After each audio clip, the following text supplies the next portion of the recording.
Good afternoon and welcome to Columbus Metropolitan Club's 45th Anniversary Forum. I'm Steve Marks, and as of about a half hour ago, I am your immediate past chair of CMC's Board of Trustees and president of Hannah News Service here in Columbus. Thank you to today's forum sponsor, Bricker & Eckler, and thank you to our dessert sponsor today, American Dairy Association Mideast. Today, CMC, go ahead, let's give them a round of applause. Today's CMC live streaming is presented by the Emergency Response Fund of the Columbus Foundation in partnership with the Columbus Dispatch and PNC. Let's once again thank them. 45 years ago, Columbus, Ohio was a very different place than it is today. Women leaders in Columbus were not included in the city's all-male downtown clubs. 13 of those women decided to create their own club, and so the Columbus Metropolitan Club was born. From the start, CMC welcomes everyone. The very first CMC forum took place on September 10th, 1976. Today, 45 years later, CMC has nearly 1,200 diverse members. As a community, we are indebted to the 13 women whose leadership created an organization that welcomes everyone to the conversation. And today, it's our great honor and privilege to have two of those 13 visionaries on our stage. We are happy to celebrate their achievement and recognize 45 years of community conversations. Now please welcome Joelle Kuzam with today's forum sponsor, Bricker & Eckler, to introduce our panelists. Joelle?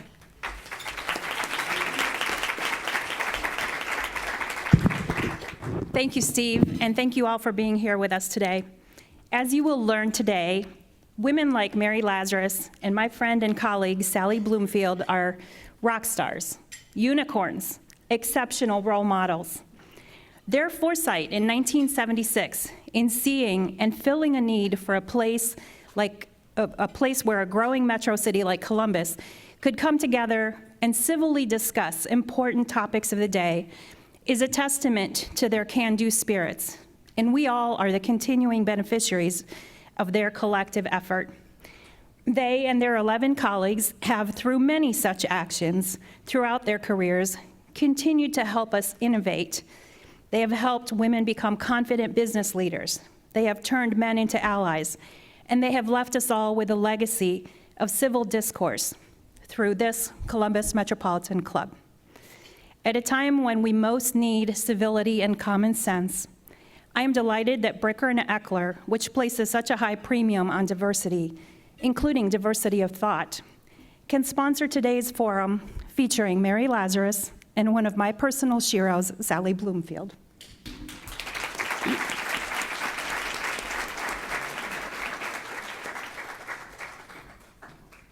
And now I'd like to introduce Toni Bell and Josh Harrison, who will conduct our panel. Thank you. Thank you. Wow, 45 years, that's incredible. I first want to thank our two guests, along with the other founders of CMC, for making this happen. I want to begin with the origin story. Walk us through how this happened, what was the motivation, what was it like? You want to start? 45 years is startling. And I think Sally and I both echo what Josh has said. We were two of 13 founders, and fortunately for us, we've survived. Some of them have not. Some of them have moved away, and are no longer with us here. So we sort of represent that group. And it started with, as I remember, a meeting of women. Actually, it was at the Academy for Contemporary Affairs, which the problem here is that most of you aren't going to be old enough to remember the things that I do. But where we were talking about what were the needs, the real needs that women felt here in the Columbus area.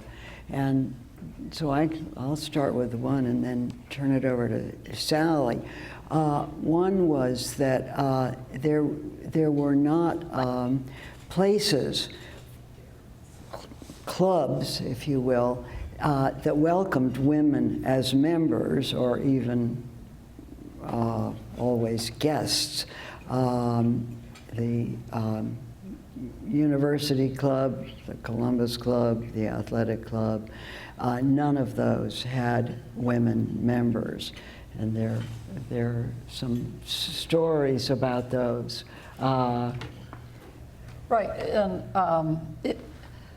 and we'll give you two little vignettes that Okay. we experienced concerning the exclusion that women had at that time. But basically, one of the things was we really wanted to be part of the conversation, and without having access to the venues that business people had and other men had, we were left out. So that was one of the biggest reasons for founding the CMC.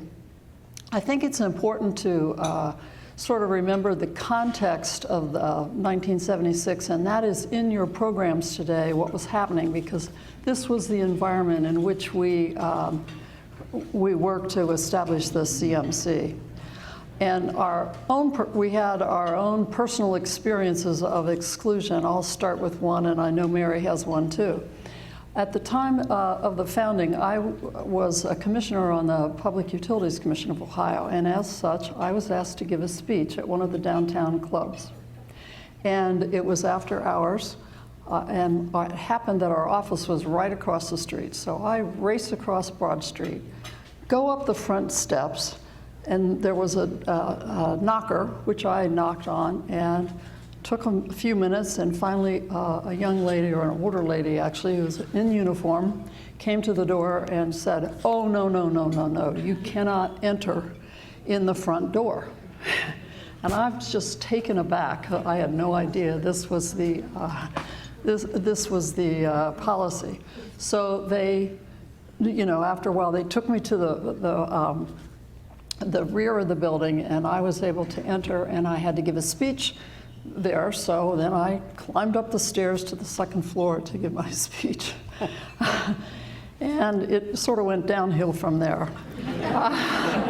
Because at the time I was about 8 months pregnant, and I get to the speakers to be introduced, and the gentleman who was introducing me made all kinds of comments about my pregnancy and hoping that I wasn't going to deliver right then. So it was the whole experience was pretty memorable.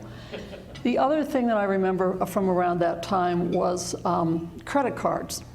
And I had, at that time, women, there were laws that were passed that permitted equal credit, but it hadn't fully blossomed at that point. And so I went to get a credit card, and I was told by the banker, "Well, I'm sorry, you don't have any credit." And I said, "Well, wait a minute, I've had a credit card since so-and-so." "Oh, no, that's in your husband's name. He has the credit rating, you don't." So I had to start all over again. And fortunately, I knew two women who were in banking, and they assisted me, and I was able to start all over again getting credit, which had been established like maybe 7 or 8 years before.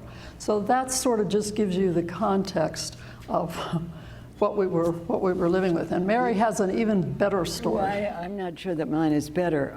It was at the University Club, and I was doing lobbying work for not-for-profit. I think it was Action for Children, but I'm not sure exactly which agency. And we wanted to take one of the women legislators, state women legislators, to lunch at the University Club and talk to her, about the needs. I'm sure they were budget needs and so forth.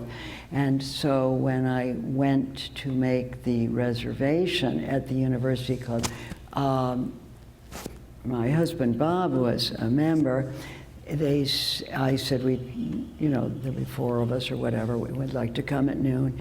And they said, oh no, sorry, but if there are women in the group, including the legislator, of course, who was the main thing, women cannot come and have lunch until 1 o'clock.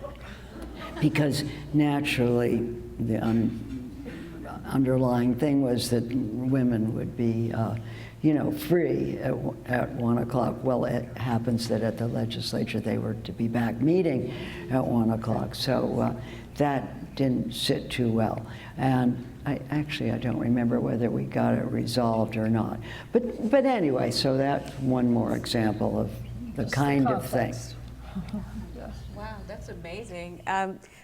I'm thinking about how much has changed, right, in those 45 years since you started. But when we think about the inception of the organization, can you bring us into some of the conversations? I know, Sally, you said that you were interested in, what are some of the issues of the day that you wanted to address. But can you help us, put us in a meeting with the 13 of you? And what was that like? What were some of the tough points or the points that you decided, yes, now this is exactly what we're going to do?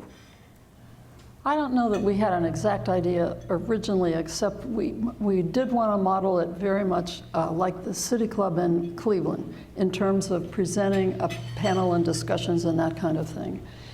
We had a number of meetings. We had some concerns at the time about, if we build it, will they come? That was one of them for sure. And one of the things, every one of the 13 members worked very hard to get the membership in the beginning. We knew that this club would fail if we could not get members to come, and we were charging, I think, $100, which was a big amount in those days, particularly. And so I can remember many of the meetings having to do with lists and people calling people and checking to see if we could get, because we needed a certain corpus before we could get started. Then there were just the normal operational concerns. Where were we going to meet? That kind of thing. That would take you even if it wasn't 1 o'clock. Right. And also there were philosophical discussions about what kind of programming we wanted. And for sure, we decided that we wanted to make sure that there were timely and current topics that were presented, similar to the City Club.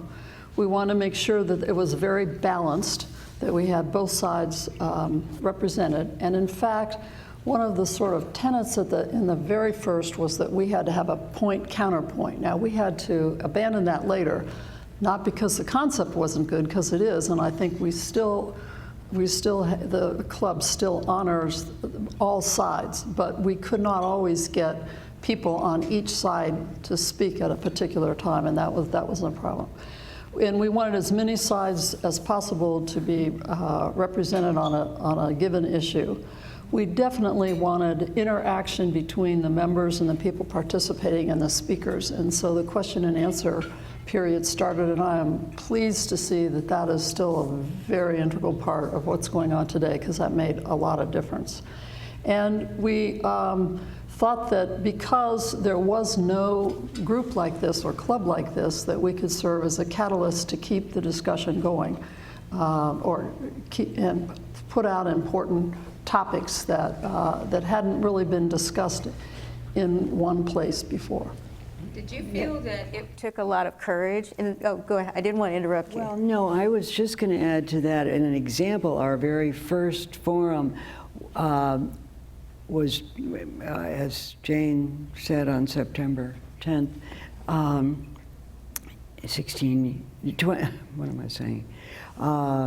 45 years ago, was on the development of downtown, north and south. And we were talking about it, again, I don't think anyone will remember, Joe Madonna represented this south development, or the real, what we think of as downtown, the Ohio Theater, the Brewery District, all of that. And the north was the convention center and thanks to some good research, Dick Lasko was the person representing. So it wasn't but Sally's so right. We tried for a long time to have 2 points of view. I mean, should more money, go to the north, more money to the south, and how also the issue of how are these going to get connected. So, still of interest today. And then, of course, we had political debates. That was a very big part. They're so much more common now that I'm not sure we do as many with the candidates, or we certainly do occasionally. But we did then have debates between candidates, and also issues. I think, whatever the issues on the ballot were, that was often a subject. So since its founding, it's been wildly successful from the outside looking in. But from your perspective, was there ever a moment of crisis or resistance where you thought, maybe this isn't going to work out? Well, I was thinking about that. Probably the biggest moments of crisis were financial. Were we going to be able to make it? We wanted to, as Sally said, it was a steep price, but we didn't want to make it any steeper, and we've been very good about, we certainly haven't kept up with inflation, but we wanted it to be accessible. But I think in downturns in the economy, and I can't talk about the exact dates, and this is in large part, I think, due to Jane's leadership, when we began to get corporate sponsors. That made all the difference in keeping us afloat. I don't think we ever hit a real crisis like we're going to have to close next week, but there were times where it was questionable. Would we have enough members? Now we get, of course, so many guests. That wasn't always true in the beginning. Well, I can certainly speak to where the CMC has come for me. I remember being at the Columbus Athletic Club, being a young professional, and still kind of a young professional. You're welcome.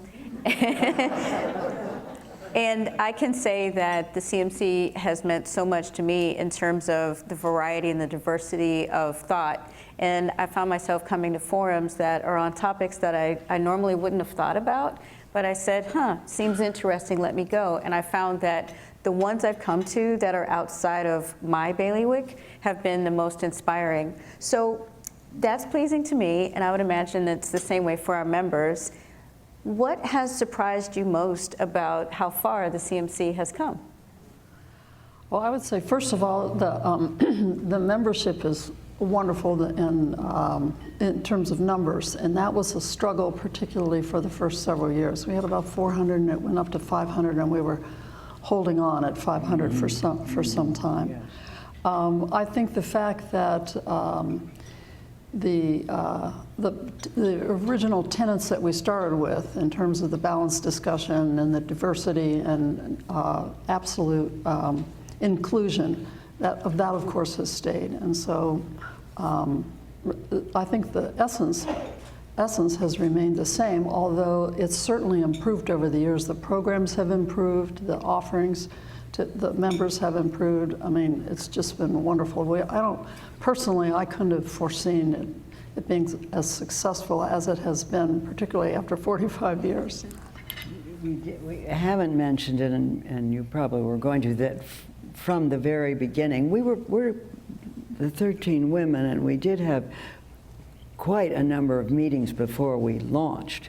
And of course, one of the big issues was, were we going to invite men to join? And I think that is one of the most fundamental decisions that we made. We were sure from the beginning that we were going to be open to men. and women, There was whomever. a debate about that. It didn't last too long, but I think everybody in the room was thinking about the sting that each of us had experienced, and so that's why the question came up at first. But then we thought, well, we would be utter hypocrites if we didn't admit everybody, and admit men in particular. That was, admitting men was the issue, nothing else. All the other inclusionary inclusion was assumed, but men, it took a little discussion to get through that one. And it sounds like it would be more like a conversation around fairness. Well, they didn't let us in, so why should we let them in? And, you know, yeah, but you're welcome. Yeah. Thanks again. So speaking of impact, do you have a favorite forum or a forum that you consider most impactful in terms of changing public perception or policy? You know, I personally don't, because everything is very thoughtful, and you can't tell immediately, you know, what's going to happen from a conversation. But I do think that having the number of forums and of the quality of forums, I think they've had a large impact on the community generally. As you know, they're covered widely by the media, which is good, and frequently that's the only time you hear that point of view. If you weren't able to attend the CMC, then you at least get a report in the media, which is great, and I think that does help a lot. Also, before, well, the balance is very important. I think before we were listening to, like, say, a politician had a personal view on X, Y, Z, and if that politician was covered, that's all you'd see. You wouldn't see the other side. And I think the other sides, or the many sides, were very important. So I think it's hard to measure the impact until maybe years later. But the fact that everybody keeps coming and they keep being interested in the conversations, I think is impact by itself. Yeah, I couldn't. I tried to think too of one. I mean, there are some memorable ones, but the fact that for a number of years we were the place where the mayor gave the state of the city. You know, now that's gone on to other things, and so many other places now where there is discussion, but there weren't then. I mean, it's sort of hard to remember, but there really weren't places for lively, good discussion. So there were a lot, and as Sally said, the fact that we are sort of an institution now, I think, is pretty amazing. Wow. When I think about 45 years, Josh, and I think about, you know, what was going on 45 years ago to today, now I recognize that, now I recognize that, you know, we've got the future to think about. You were the visionaries. You and your 11 friends together were visionaries at a time when there was a different vision for the country and the way things were going. What would you like to see in the next 45 years? Wow. Well, I think, but I can think of a few things. One thing where I think we did not give as much thought to or do as much in the beginning as we might have was the inclusiveness, and particularly the inclusiveness of minority populations. Among those 13 women, I'm sorry to say, there was no one of color. That, you know, looking back on it, that's not good at all. But I think we have tried in recent years, and most especially, of course, in the last couple of years, to redress that balance. We have a long way to go, as we all know. I think the programs that have been done since the George Floyd events and so forth on race have been just absolutely outstanding. That deserves a round of applause. Yeah. I just think that I guess if I was going to think of one accomplishment, I think the pivoting with COVID and then with the race issues has been absolutely remarkable. And that credit certainly goes to the young board members and to the wonderful staff that we have. Absolutely. Thank you. Thank you. I add to that, and I absolutely agree with everything Mary said. In the future, I think it's more important today, and maybe, and hopefully this will be a short term, but the civility aspect, especially after we've just come through the 4 years that we've come through.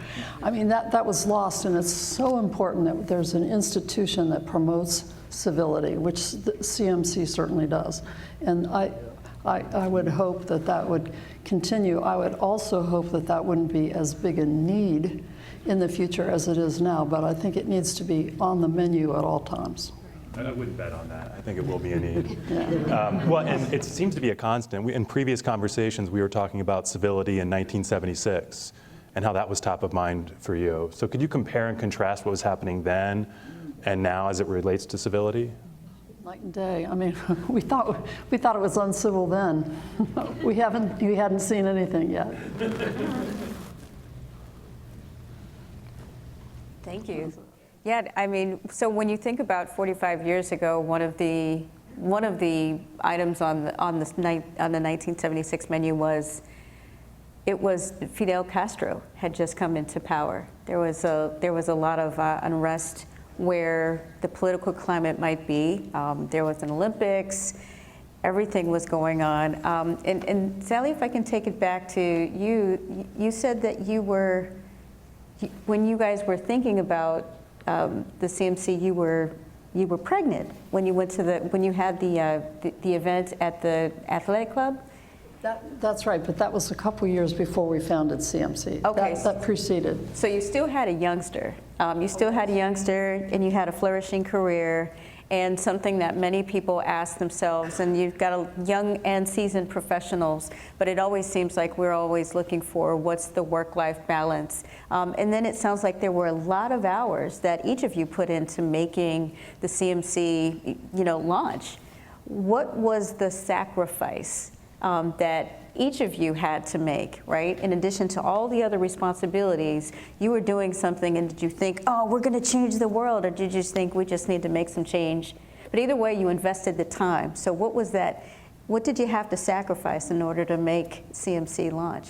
Well, I don't remember sacrificing anything, really. I mean, because most of us that were the founders were doing other things. We had a rich life in terms of what we call extracurricular. And I think the thing that made it easier, if you will, were that all 13 of us rolled up our sleeves and we were working together. And so that was inspirational for each of us. And it didn't make it seem as if it were a burden at all. It was just a part of what you were doing with your world. That's right. Yes, I would agree with that. Actually, our first staff were just one part-time. Our very first, it was a one part-time person. And it's still very lean, and they do a great job. And through the years, we have been extremely fortunate to have wonderful staff and executive directors. And I think Sally's so right, and it makes me think that this has all been sort of a joint effort. Certainly that group of us, and then the first board and so forth. I mean, the first year, I know my first assignment was with Lou Briggs, some of you knew. She and I were the program committee, so we had to come up with a once a month program. They weren't once a week, and not nearly as complex as this. And then we went through a period where we had these small weekly midweeks where some member actually spoke about something some issue that he or she was interested in. So we sort of evolved, but it's been the members that have made this, the board, the staff, and the members who've made this club work. So you mentioned our coverage of George Floyd. Were there any controversial or uncomfortable or provocative topics in the decades after the founding that you can remember? Yes, I can remember Phyllis Schlafly. Yes, I thought you would say that. Yes.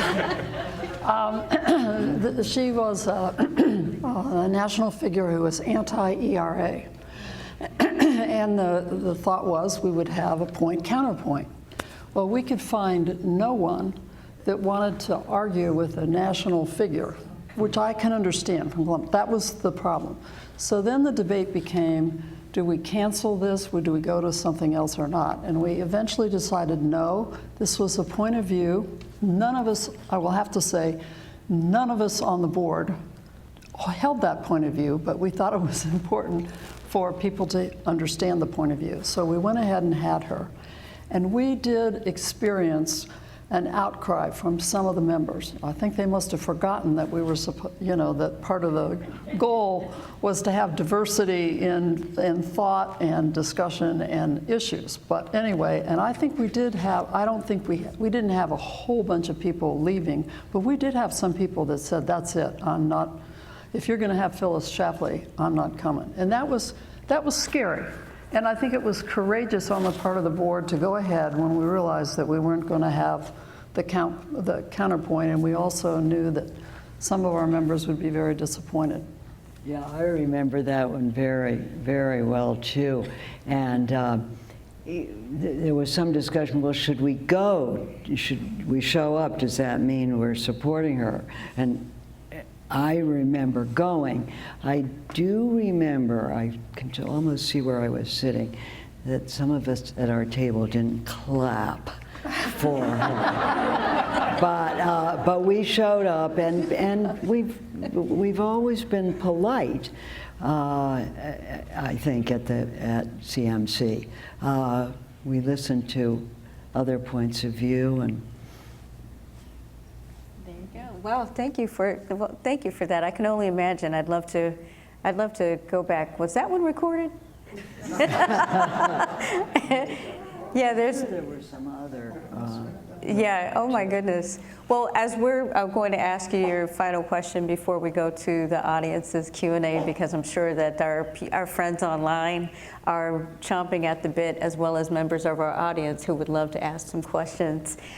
I'm thinking about the other impact of the CMC, right? It's the networking and the friendship building.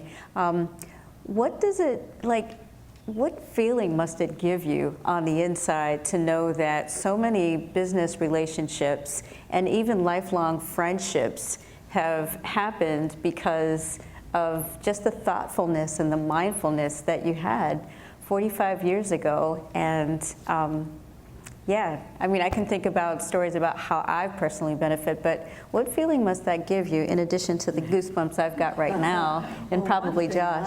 I thought of, and I had in my little notes here, was the networking, which you just brought up.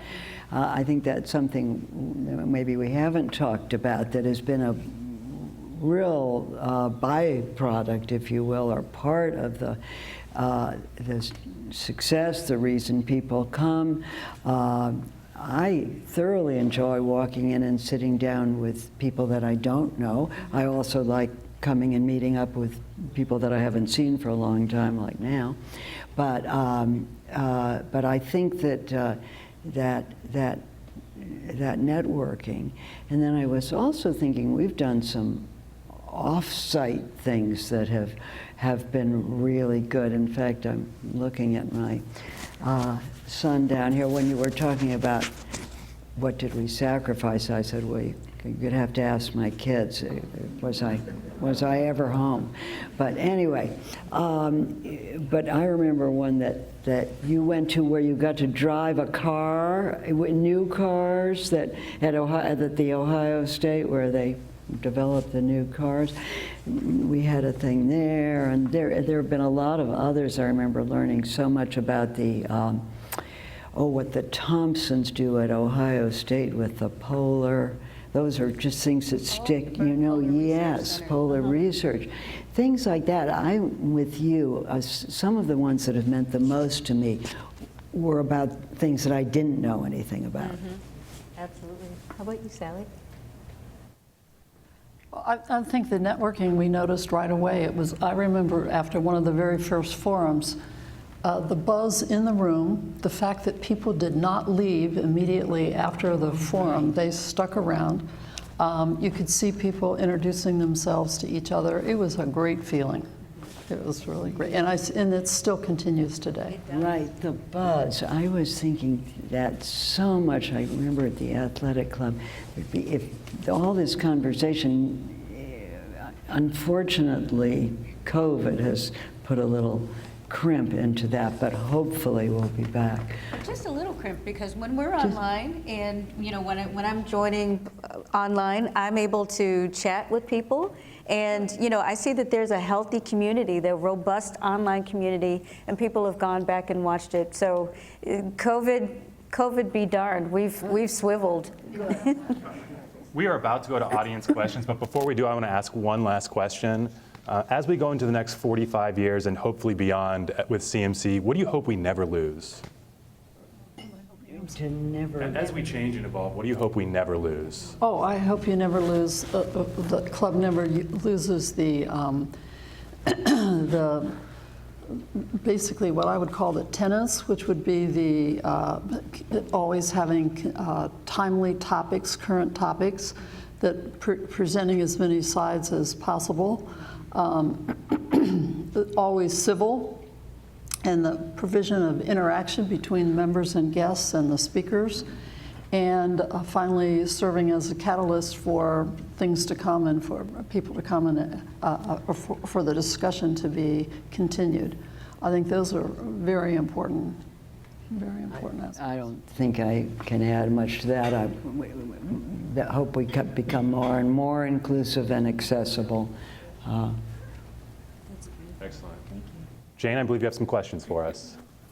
I have a couple questions from people online, and I would encourage any of you in the room who have questions, come up, please, and we're going to do every other question for online plus in-house. I know I have a lot of board members in the room, former board members, so, you know, I think we'll waive the no editorial comments today, and if anybody has a special memory to share with Mary and Sally, that would be fun for them as well. And I'll share one from Mike Loers. Some of you might remember Mike Loers, who was a PR executive.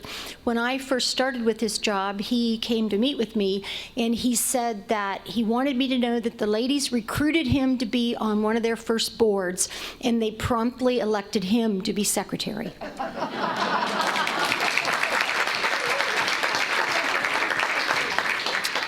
So I think that is so fitting.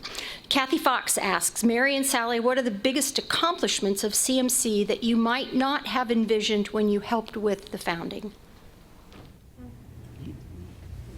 Jane, could you just repeat that? Yes, I'd be happy to do that. What are the biggest accomplishments of CMC that you may not have envisioned when you helped with the founding?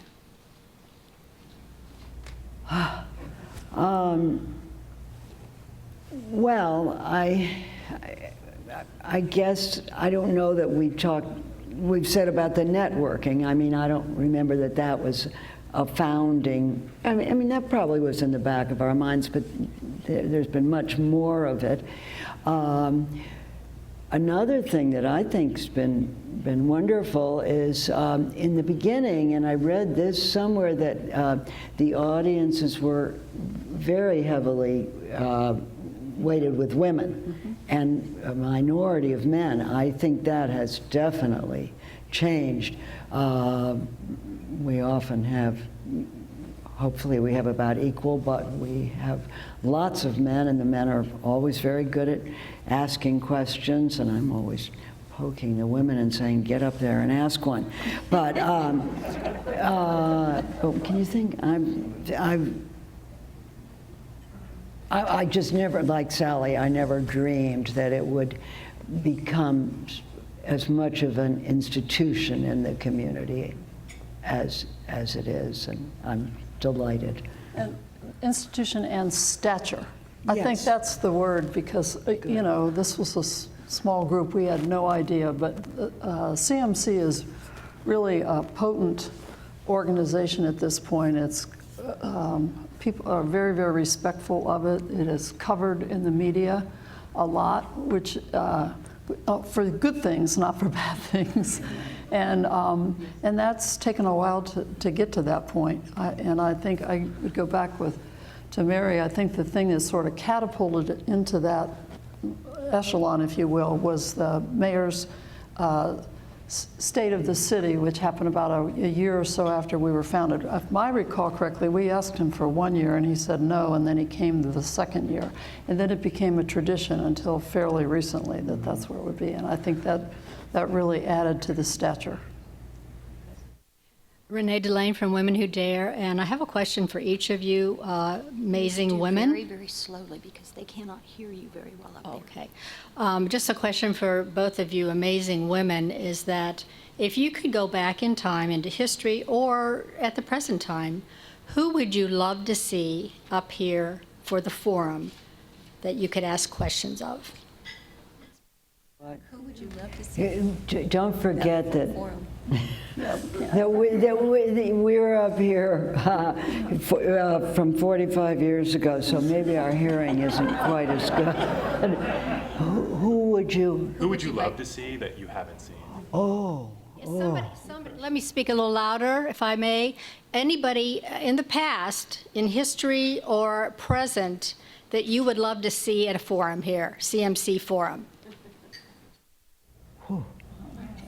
The programming has been so good. I don't feel a lack of having heard different points of view or from different people. And the other thing is, the CMC has never had a huge budget, so it's not like you're going out to the nation and picking up, you know, being able to pick whoever you want. We've been very lucky to have national figures such as senators and representatives talk from time to time, and that's been wonderful. We've had great authors that have come and talked here, so I think we've done really fine. I can't think of anybody that we're missing, if you will.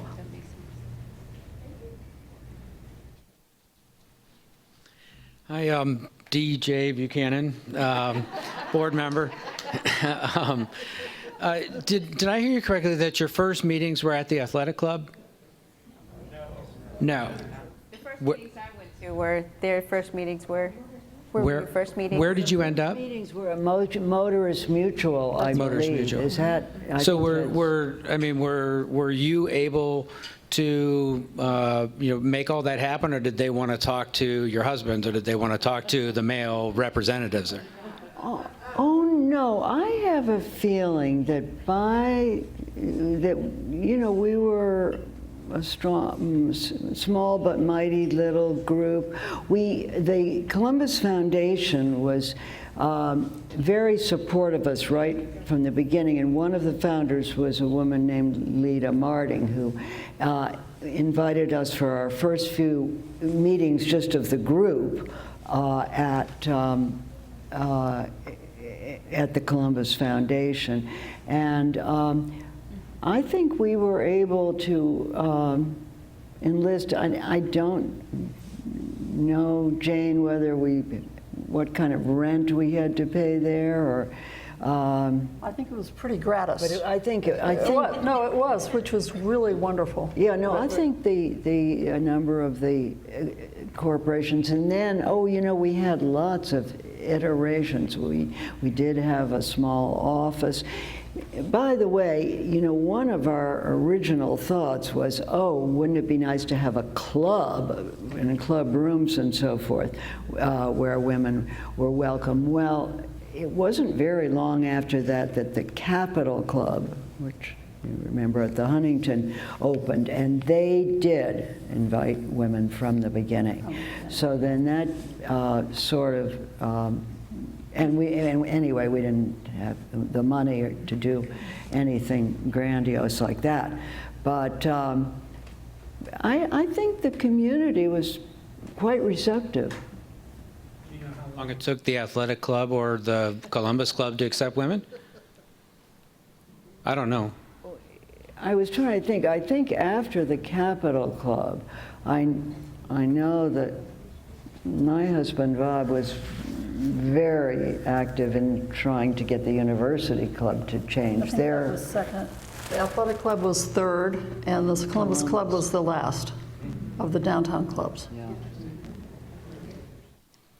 So Bill Lafayette from Regionomics has this memory.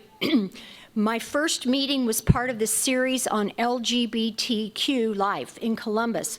This was 2002, and that was still kind of under the radar then. I was hooked immediately. Thanks. Hi, my name's Karen Twynham, and I started my career in 1976 and was not allowed to go with the other guys in the office to events. So I'm curious, you were talking about the Columbus Club opening and things like that, but what was the reaction of the men being in the room with the women at the Metro Club, and did that impact eventually some of the other businessmen's clubs in Columbus? Well, There weren't a whole lot in the beginning. I have utmost respect for them, and they. But as time went on, and the organization got more coverage, and the topics continued to be more interesting and so forth, more and more men joined. And I think one of the things that did really enhance men's joining was the corporate sponsorships. Because when the corporations sponsored the CMC, they sent their people, and a lot of those people were men. So that sort of evened out the... and I think the example did, I hope, influence other companies and other men. It's been, all part of the movement that we've seen. I'm Joel Tieford, and I was one of those men.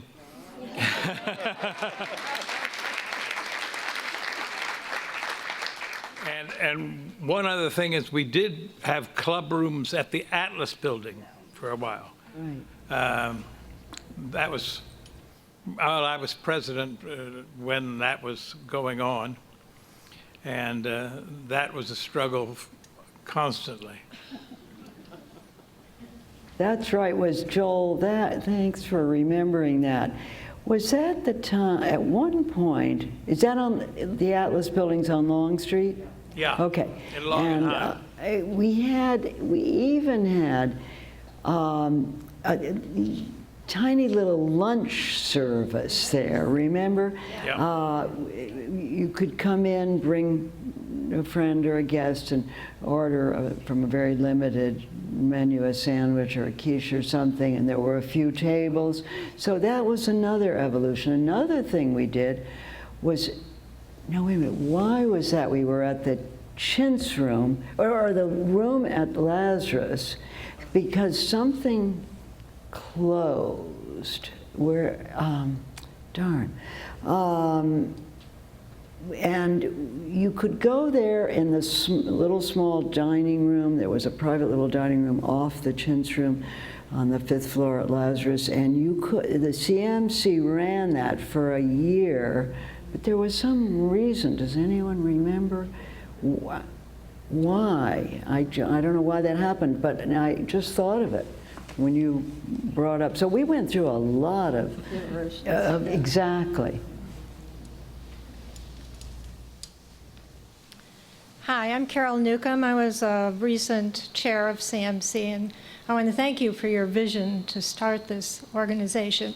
I also wanted to share with you the recognition that CMC has. I recently got an award from OSU at the most recent graduation, and what they mentioned was my involvement in CMC. So you've started something that I think is really great, and it's come a long way. Thank you.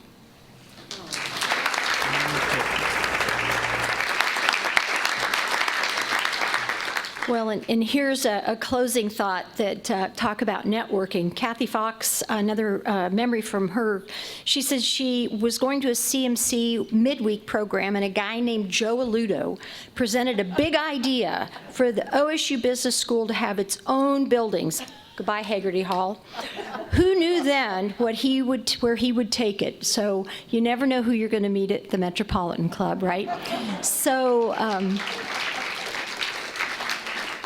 Toni, you have some closing chores. Thank you very much. What an honor to spend time with you, and I hope that we get to spend even more time together. So let's give a toast to 13 amazing women who dared, 45 years of conversation extraordinaire, unity and community at its very best. We followed their vision at their behest. Each week at the Columbus Metropolitan Club, it's like getting leadership lessons from the pub. They lure us in with food and drink and a range of conversations that make us think about the best future we can mindfully create. And now we're here to celebrate. To Mary and Sally and generations of CNC family, let's give 3 cheers to the power of us and we. Hear, hear. So, very lovely. That was lovely. Cheers. Wow, this is a first. This is a first, at least for me. Excellent, excellent. What a wonderful day we had here today. I really hope you enjoyed the historical look back on 45 years of CMC. It is an honor to be involved with this organization, and it's an honor to be on the same stage as people who had the vision to start it. So once again, let's thank them.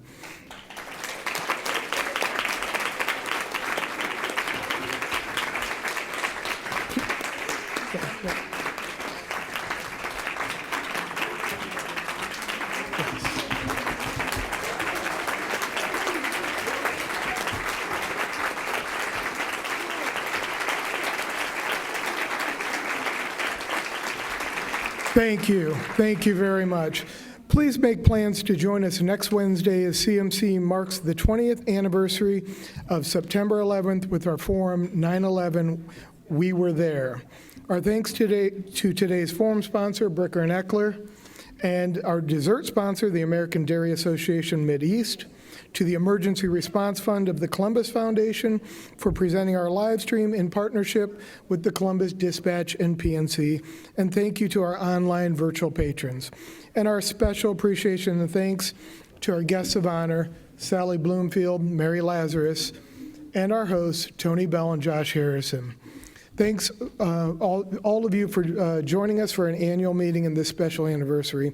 We look forward to seeing you next Wednesday as the Columbus Metropolitan begins its 46th year of community conversations. Thank you very much.